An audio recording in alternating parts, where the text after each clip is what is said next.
PW were allowed to raise crops to augment their rations.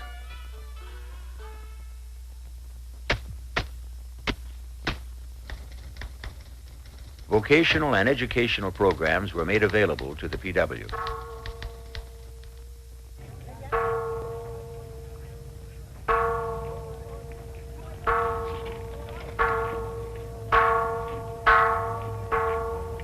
Most of the PW spent much of their time working to improve their own lot. Under the Geneva Conventions, PW are not permitted to do any work which would assist the captor's war effort.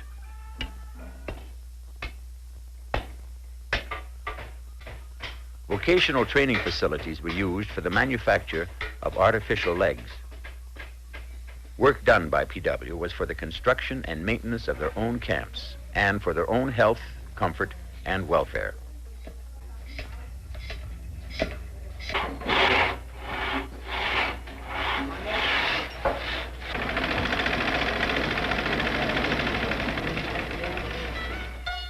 Each PW received all necessary medical attention. Where they were needed, special medical wards were set up, as for these wounded and sick PW.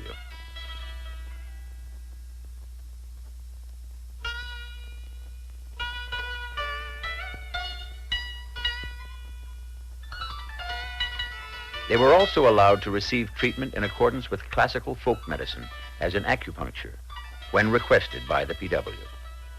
As provided in the Geneva Conventions, PW were able to send and receive mail and to receive parcels from their loved ones. Traditional Vietnamese holidays were celebrated. There were Buddhist and Christian religious services.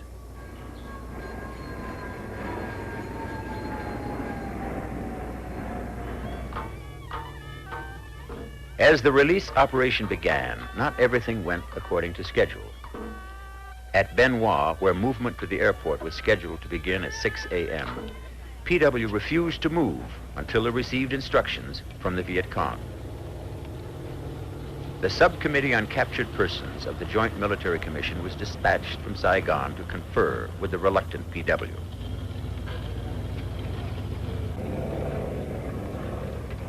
This delay held up the release of 27 American prisoners of war at Loc Ninh.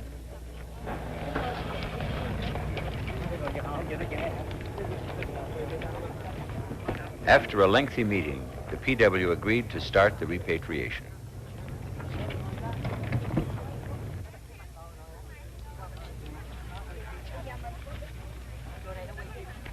In accordance with the Paris protocols, the sick and the wounded were moved first. As is customary in Vietnam, the PW used towels to shade their heads from the sun.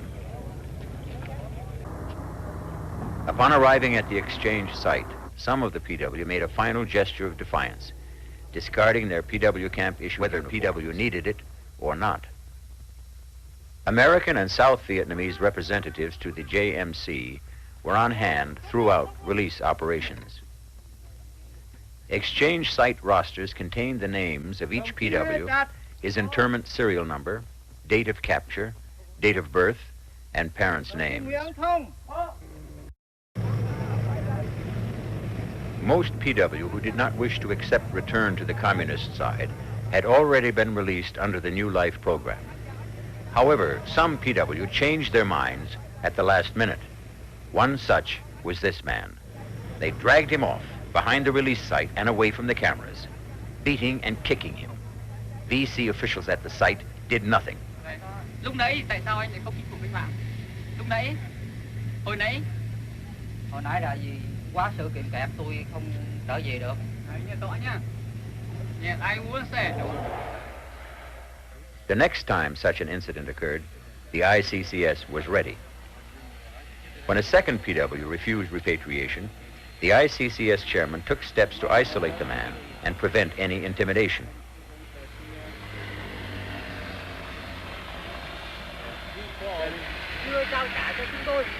He was escorted directly to an ICCS shelter. When the ICCS prepared to ask the man whether he wished to remain with the VC or return to an area controlled by the Republic of Vietnam, the VC attacked what they termed the Saigon regime, claiming the man had been intimidated.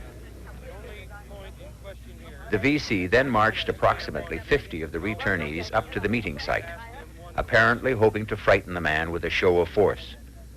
The U.S. and South Vietnamese protested the show as being barbaric.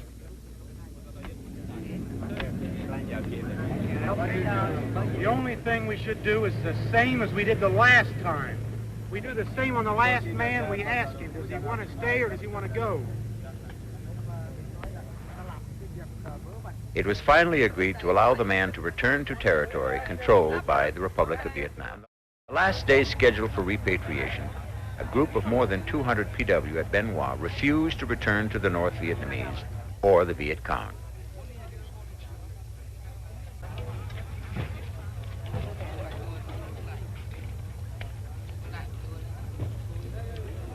The North Vietnamese and the Viet Cong refused to witness the event.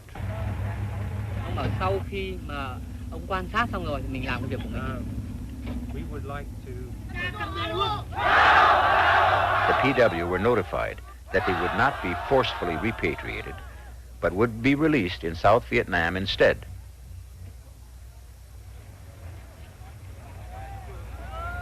Their reaction spoke for itself. The United States, the Republic of Vietnam, and her other allies in the recent conflict share with more than 130 nations a special commitment to the civilized standards in the Geneva Conventions. The human rights of the captured were protected. Their wounds or illnesses were treated. The PW were interned in accordance with international law.